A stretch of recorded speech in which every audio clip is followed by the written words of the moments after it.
other way to say it. It's really messed up, and it's messed up because of the way Hamas has set it up, and it's been done intentionally. Educate yourself.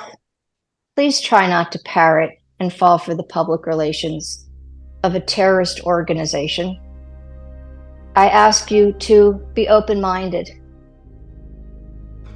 and to seek peace, but a peace that's lasting, where we don't have neighbors who want to get rid of us.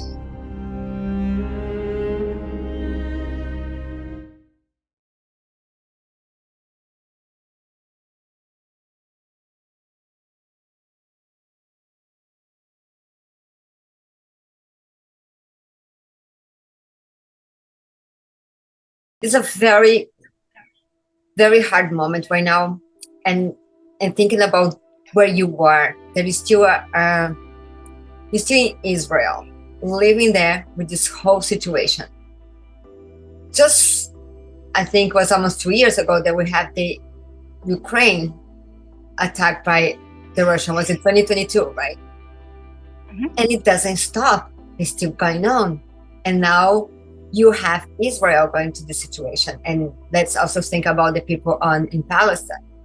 And we all having this so much, and sometimes it's hard for me to find the word, but like so hard moments on a such time. We shouldn't go through this situation, war, weapons, when there's so much way to communicate. Why do you see it? Like, of course, we can see why it's there because it's a Hamas, but like, why still some part of the world is so hard to see and separate or not get informed? Like when that happened on October 7th, I shared about it. People are lazy to find the answer. They just kind of assume some things and don't go directly to understand. There's so much information and video about what happened on Israel, what happened on Ukraine with the attack of women and children and elderly and even men, anybody, any vulnerable people, anyone that cannot defend, even the one that can defend themselves. It's just if you come in groups, there's no way you can do. Going back here, what I started saying before, how can we still kind of share some information, because we don't want our kids to be totally unprepared when they see this information out there, but also in a way that can be, they still can breathe, they can not feel like, oh my gosh, what's happening in the world? Is there a way we should talk about it? We should bring this up, and how? Excellent questions. I just published my latest blog on PR for Period Life, and it is looking at the Israel-Hamas war through an international public relations lens and lessons for our children. In public relations, we prepare our clients for interviews and presentations and events. Who, what, where, when, why, how, and we practice. So when they arrive to the occasion, they're ready to go, even for the unexpected. So the expected and the unexpected, because when you answer a question, there's usually a follow-up question based on what you just said. So there's the, how do you answer the question? And what's the anticipated follow-up question? When my children and I would travel to the United States from Israel when they were little, we used to go to the mall, and we played airport. And I would say, if this happens, this is what you do. If this happens, this is what you do. And we practiced walking around the mall as if it were the airport. So by the time we got to the airport, they already knew what to do. They'd already had the experience. And if trouble were to come, they knew what to do, at least based on our preparation. Now, in this particular case, I think that it's important to educate our children that we have our own way of doing things, and we are proud of them. But everybody else has their own way of doing things and looking at things too. And guess what? That's okay. And it might even be really cool and interesting, especially when it comes to dinner or breakfast or lunch or a party. Different traditions, different customs. They're colorful and they're all wonderful. And to help your child expand their way of thinking, to broaden their viewpoint. Again, assuming that when they come into contact with another child at school or an activity or an after-school event or some whatever they're doing during the course of their day, that they understand that it's not something to fear.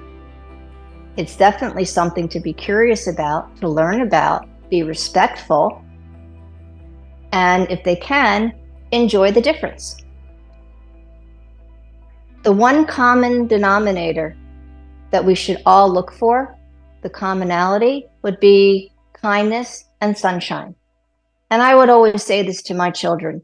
If somebody doesn't bring the sunshine, then be respectful and kind, but separate yourself from the situation.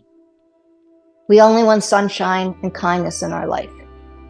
People who build us up, who make us feel good about ourselves, and who help us to rise. And where we can do the same for them. It's mutual, symbiotic. When it comes to this particular situation, based on that background, you can explain that in certain cases, there is darkness.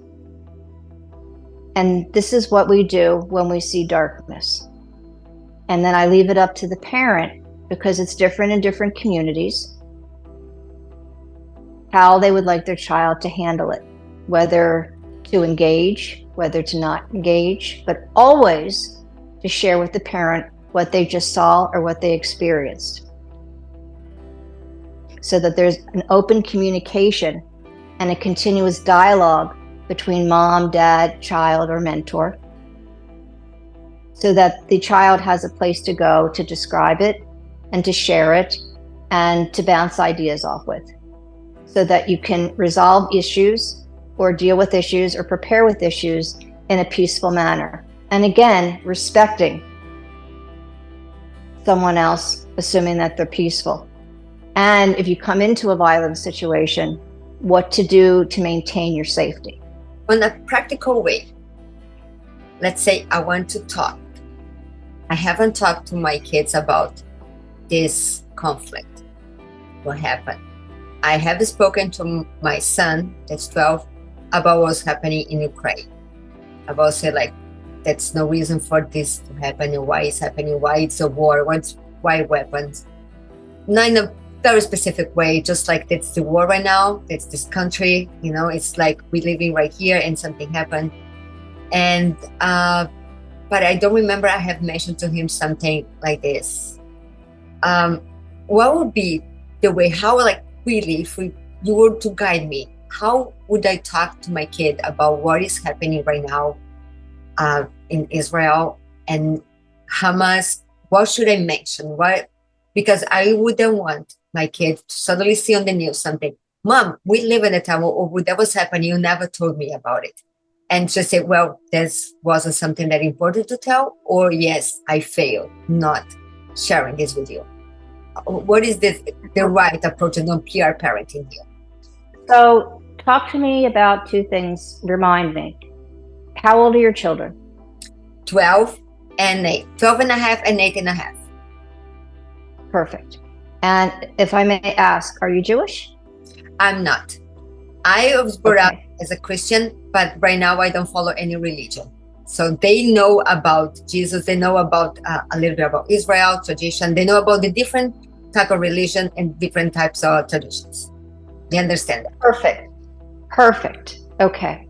So the way I would explain it is, we're Christian, but there's other religions in the world. There's Muslim, there's Jewish, there's Hindu, there's all sorts of religions in the world. And for some reason, there's a thing called anti-Semitism, where people don't like Jewish people.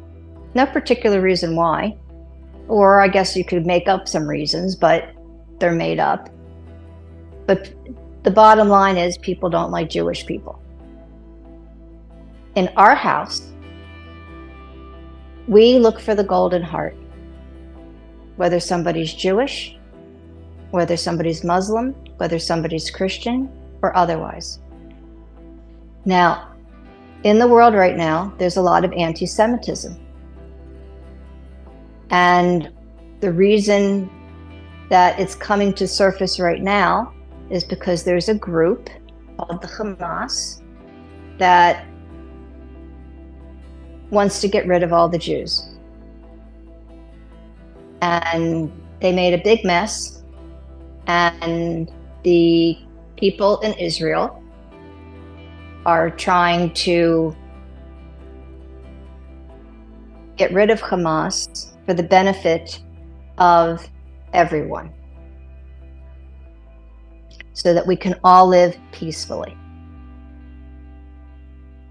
Period. If you have any questions, and then answer their questions as if they are adults. Give them the respect and the courtesy of taking their questions seriously. Mom, how does this affect us? Well, it may not. Mom, what do I do if I see a Jewish person? Say hello. Ask how they're doing. Say that you understand that they're having a tough time right now, and that if there's anything that they can do, or even if it's just to listen, sometimes it's enough just to say, how are you? And to be friendly and to share a smile. At that level, at that age group, that's what it's really about. It's about being kind to the next person, and encouraging your child not to follow any kind of pack mentality, where if there's a bunch of kids ganging up on the Jewish kid, go and get the teacher immediately. Don't get involved. You don't want to get hurt, but go and get the teacher to break it up. Or get a bunch of your friends to break it up.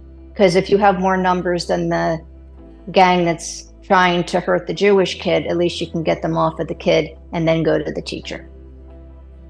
Or whatever you think is the best approach, because again, these things are very specific to your community and how you would operate in certain circumstances. But the bottom line is instruct them to help in some way, shape, or form.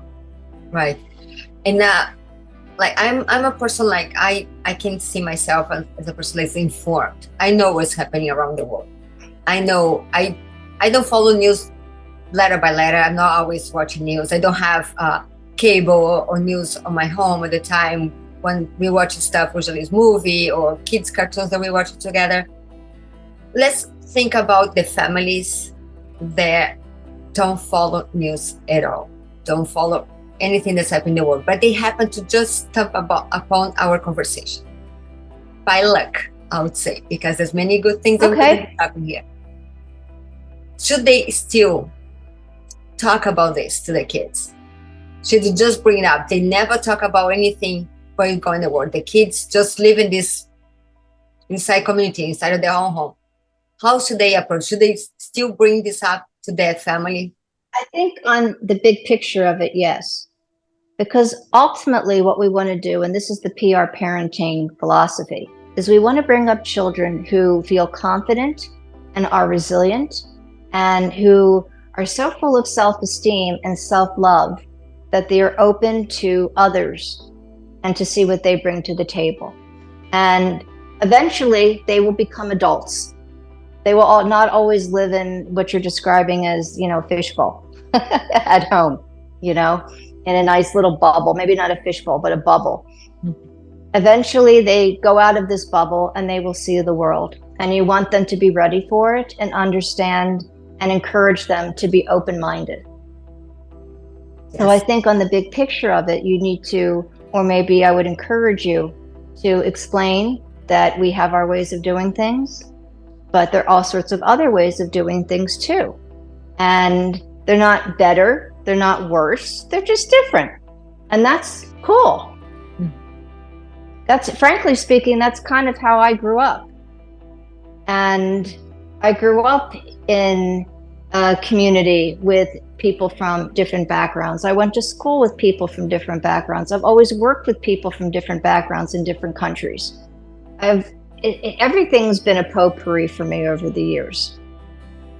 I've socialized with Syrians and Jordanians and Palestinians and Egyptians, etc., etc., etc. And they were really good company. So for me, it's about the person. And then when they tell me they come from a different country, maybe they come from South America, Central America, Africa, Europe, the Far East, the Middle East, whatever. You always learn something new. You always learn something interesting, a different way of saying things, a different way of doing things, a different menu choice. And It's just really wonderful, and then I can also share the same. Of course. And hopefully they respect and enjoy what I can bring to the table, or frankly, my husband can bring to the table, because he is a much better chef than I am. Yeah, it's all about believing in religion as far as like you go from the heart, not using religion to cause harm, not using religion to create intrigues and very like things that really going against like the harmony, because all religions, the base should be to find peace, to find this connection with God, with other people. When you're using this to achieve or to reach other stuff, is not the right way to approach, or you just isolate yourself of this type of people. And then, as the way you said before, you just keep yourself in the eye on the people, the heart of and the golden heart. That's how you said something. Look for the golden heart. I'm actually stealing a line from one of my brothers-in-law. He used to tell his children that, and I overheard it, and I thought that was a wonderful way to phrase it. So, thank you, brother-in-law. Well done. And it's actually mentioned in the book as the fact that there are good and bad people in every community. The question is, how out of hand does it get? And on October 7th, quite frankly, Hamas, as violent as it has been over the years, totally, 100% crossed the line. And sorry, but that's it. That's it. This is not going to happen again. We have to live with neighbors who are not going to be a threat to people here in Israel, period. I need to go about my day, and so does everybody else, to do good work. Look, I'm in medical public relations. I work with all types of people creating medical advancements that are going to help people worldwide. Jews, Christian Arabs, you name it. It's a very open industry, and I am delighted and thrilled and honored to be working with some of the best and brightest people in the world. And frankly speaking, I don't care where they come from. In fact, the last media training I did was for an interview of one of my clients, and he needed to do it in Arabic. Yes, that's what many people don't see. And I want to bring awareness here that in Israel and Israel people, they don't have these things that many people are seeing, and that against and this fight and want to the same thing with the Palestinian people, because it's not true. I don't see that. I'm totally and 100% neutral here. I don't have any close friend that is Jewish. I know some Jewish people. I know some people that come from the Arab background, but I don't have a direct contact with these people on that. I go to their homes and nothing. I'm really on a neutral place here, but I'm in a place of understanding. I'm in a place where I can bring these different people to talk about it and see how can we be different and still live in peace. And I wouldn't talk about being different and live in peace. I want to ask you, the way I said in the beginning, some people say it's a difficult conversation, but it's about opening and bringing understanding. The ceasefire. So the Jewish word right now is bring them home. The Palestinian word. It's ceasefire. So I see both as valid, both as important. I'm gonna step out of this conflict right now, and I'm gonna share a little bit of something that I went through. That was my divorce. When we were going through a divorce, the other side was in a very, very conflicted situation. Everything was about like figuring on everything, and was inside of the home with the kids at home. When I was in the situation, first, without being the kids together, I was trying to explain, I was trying to be the diplomatic part, like talking about it. Didn't happen, nothing change. And then the conflict was getting harder and stronger, and in front of the kids. I didn't want that from my side. I stayed quiet because talking louder or talking the same level wouldn't bring any peace and any understanding for the kids in the middle. The two parts that were like getting on the situation wouldn't have any resolve either way, because if you're just like having these two heads screaming at each other, you can't understand. So I step aside and stay quiet. But on my side, I went to look for solution. I wanted to look for solution that I was able to do. And the final solution was divorce, because nothing else was able to make it work. When I see this, what's happening, of course, completely different level, but I'm just trying kind of to bring the example of now real life and this situation by the way I see. Hamas did this horrible thing, this massacre, this unspeakable, because we cannot even imagine our wild, crazy nightmares, because these are not nightmares, something like this happening. And what people saying that Israel went the fire and went attack, and the people that is being affected are the innocent in between this situation, the other moms there, the other kids there. I understand from what you said that it's hard to know what is real or is not. It's not when you are inside of Gaza, when inside of Gaza or inside of the situation, the conflict. But looking from outside, and that's what he said, where it failed the IDF, maybe not being prepared for the situation, thinking that something so horrible could even happen, when they kind of no control so much. But like, I'm against all the attack or the fire, because when you cannot control where it's gonna hit, because you have all this innocent and all these people talking about collateral measures. They're humans. They are other moms like you, like me. And I wouldn't want to be in this situation the way you are, that you hear rockets flying over your head. But ceasefire needs to be for both sides, and both sides to go and talk. So let's think about the smart parent here, the Israel smart parent.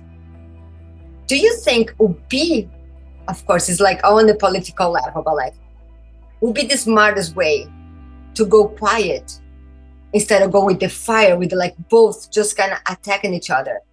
How I don't know if I was able to explain what I want to explain, but that will be the situation if both are going under attack.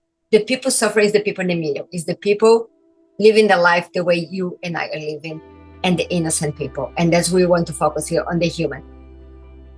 The best way to have a proper ceasefire is for number one, for the hostages to be released, all of them. Number two is for Hamas to lay down its weapons and to recognize Israel's right to exist.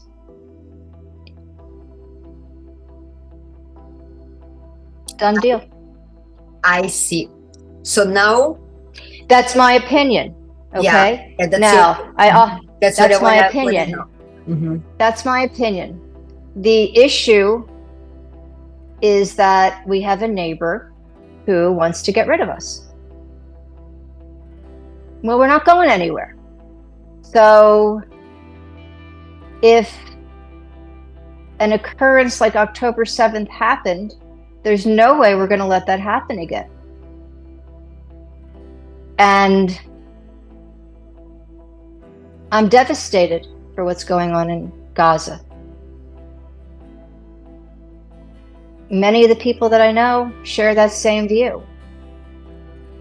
But I also think that we have to get rid of Hamas because they have no intention of changing their ways or their mandate, which is to get rid of Israel and to kill all the Jews. Well, I want to stay alive and I want to keep having an opportunity to help people, whether through PR parenting or through public relations and medical PR. And I want everybody else in this country to have the opportunity to do what they do well, whatever their skill sets are that contribute to better society. Period. It's a really messed up situation. There's no other way to say it. It's really messed up, and it's messed up because of the way Hamas has set it up. And it's been done intentionally. It's been done intentionally. And that's why the PR is in favor, because the worse it is for their own civilian population, the better the PR, the more support they will get for a ceasefire to let the pressure off of Gaza, which would include Hamas. In your opinion, seeing from the other side, but seeing the human side that we are talking here about, what could the population from there do to help this ceasefire? Because right now it's like both parents are just keep fighting, but we're not talking about the Palestinian parents. We're talking about IDF and Hamas. They're the one conflicting, and all the innocent people in the middle are on both sides. Both are suffering attack. We know for a fact that many people innocent, as you mean, they're not 100% innocent because they've been brought up to the idea that the Hamas is doing the right thing for them. Unfortunately, as I see on the news. And we see even outside of people that don't even, the way you were just talking about, students and teachers, like praising this situation that's so wrong. But from the inside perspective, how do you feel could be possible for the population from Gaza to help this to happen? Is there any way, or is so out of control that only a way of Israel really going forward and strong and getting rid of Hamas that will resolve the situation? Well, Simone, here's the thing. I don't have security clearance. I don't have the intelligence clearance to be in the room where it happens on either side of the border. And I have never been to Gaza myself. I see what you see in the press. So I don't think I really have an answer for that. I just know that we can't keep going in circles where we have a ceasefire, Hamas regroups, and then they send more rockets, and then they get ready to launch the next October 7th, which was extremely well planned. And they've already said that it was just a dress rehearsal, that they plan to do it over and over again until we check out. Sickening. Yeah. We can't go in circles anymore. Period. So I don't know what the answer is because I don't have all of the information. Like I said, I don't have that kind of clearance to know. And we need to leave it to our leaders and the people who have the full picture to hopefully make the best decisions possible to help save civilian lives and take care of business so that all of us can go about our daily business without fear of being attacked by air, by sea, or somebody walking up and knocking on your door who wants to hurt you, or kidnap you, or mutilate you, or rape you, or burn you to death, or throw you in an oven, or hack you. I mean, these are all real stories. And it wasn't just to adults, it was also to kids. Slicing off limbs and legs and burning and gouging and all sorts of nasty things that I don't even want to think about. It's the stuff made the of stories that we nightmares. hear is just, it's heartbreaking. It's speechless. And the education system, I mean, on the blog today, you can see a video of the lady in charge of the Hamas education system. Have a look at that. They teach the kids early on, basically how to kill Jews. What is that? My kids went to kindergarten and they learned about love and being kind and how to help. My daughter was always the first baby crawling to the scene if one of her friends was crying to see how she could help. Yeah. My kids are all scientists, science oriented, either medically or computer wise. I raised 3 scientists and they all contribute to society to make it a better world. That's what we need to be teaching our children, how to help, not how to destroy. Yeah. That's the first thing I would say. You know, there's a video that was going around of this Hamas terrorist who called his mother when he was at one of the kibbutzes and said, "Hey mom, I just killed 10 Jews. Aren't you proud of me?" Come on, Simone, what kind of an education is that? I would rather hang out with the Palestinian mother who cries into another video tape that I saw. My kids want an opportunity. They want a future. I want a government who's going to give my children a future. That's the mom I want to hang out with, because then we can work together to give everybody a future. Yes. Yes. Not to celebrate killing or being a suicide bomber or being maliciously violent. I think that we kind of need to seriously redirect the education to peaceful initiatives and to wanting to make the world a better place. And making the world a better place doesn't mean what happened on October 7th. And I can tell you that it breaks every parent's heart to have to send their kids to the army here. We always say we hope that you have a meaningful, quiet, and uneventful service. And when something like this happens, we all just hold our breath. Not to mention, we've been seeing all these stories, and you've been sharing so much. You've been sharing so much the stories about all these moms that we're talking about. All these moms, the kids taking hostage. They don't know what happened to them. It's like, it's not that your kid had an unfortunate accident, was killed in a car accident. It's just gone from this world. You don't know. You don't know what's happening. You don't know how it's treated. I just listening, watching, hearing these stories. It's hard for me to not be emotional when I watch those videos. And how can people don't see that? How can people don't see that these parents, they need to have the kids back?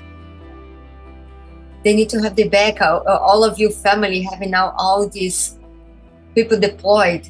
They have to defend the country. Of course, you're ready, you prepare for that, but not in this scale, not with this type of situation. There were girls pulled from their beds. They were just sleeping on a Saturday morning, the last day of the Jewish holidays, on a Shabbat. They were just sleeping. One moment they're sleeping, the next moment they're being raped and pulled by their hair into a tunnel in Gaza. It's just uncomprehendable. And I, like the rest of the country, are praying for the return of the hostages and sending all the love and strength to the hostage families. And if you can donate to help the cause, I can give you the link where you can actually proactively support the hostage families. And you can even get one of your own necklaces if you want to visually demonstrate your support. It's something that should never happen to anybody. I don't care what community you're from. It shouldn't happen to anybody. Every child has the right to live and grow up in a peaceful situation and have the opportunity to be the best that they can be, no matter what religion they come from. And shame on the people who feel on the opposite. I want people to find ways to support the cause, to support these moms that are being fighting, putting the word out there, reaching all the possible way. The United Nations, the Red Cross, everyone should step up and help to bring these people back home. Mothers, children, women, every man, everybody's being held hostage, and end this, for all. You mentioned the UN and the Red Cross. They've been useless. Heartbreaking. Other than giving the hostages a ride out of Gaza, they have not visited the hostages. They have not delivered medication to the hostages. They just met with the Prime Minister recently, and I don't know if anything practical came out of that meeting. The UN, all the women's groups. Where is everybody? Seriously, where is everybody? What, Me Too? Unless it happens here, shame on you. We always stand up for women's rights. We always rally behind any worthy cause for good. Where are you when we need help? It's a crying shame. And I want to say something. I want to thank the people who have reached out to me personally, who just wanted to know how my family and I are doing. I can't tell you how much I appreciate it. You also notice who's not reaching out to you. Leaders in the world who have been quiet. And that, frankly speaking, is beyond disappointing. The UN and the Red Cross, do your job. Seriously, do your job for everybody, not just for some people. Yeah. Sorry, that's how I feel about it. A lot of people feel the same way about it. It's just absolutely horrendous how it took so long for women's rights organizations to say something, for university leaders, presidents to say that calling for the genocide of Jews needs to be within context for it to be against school policy. What if when it's genocide or something negative against another population, everybody rallies in favor. Why the difference? Why? Because it's a Jewish population? So what? Yeah, I watched some of that. It was really hard to digest. It's extremely hard to digest. Coming here, bringing this awareness, bringing more information. I'm seeing some information that Red Cross is not doing the work, but what I wanted to mention before is to help to put pressure on. Help, because what these moms are doing, they are putting the word out there, like counting the days, counting the hours, keeping the bedrooms in place, helping the kids to come back home. So when you help amplify their voices. That's my idea here, bringing awareness and amplify the voices, bringing more people understanding what is happening, who's doing or doing stuff, and really make some noise, because we cannot always live on this. You were going on with your life. We're just talking here before we started the record of this conversation, that how you go on to having dinner and suddenly you have a rocket above your head. But you cannot stop living your life. You cannot just go, I'm going to move to another country, because it's about the Jewish population that being chased. So you are in Israel, or you are in the United States, or you're in Brazil. They already had a Jewish attack, attack to Jewish in Brazil, and everywhere in the world. So you're not safe. Safe, it's just bringing awareness and stopping the attack. I wanted to ask if there's something else that you want to bring here and that you didn't share about the situation, about your feeling, about how can people help, and on the parenting side, how we can end this conversation. I'll let you end this conversation.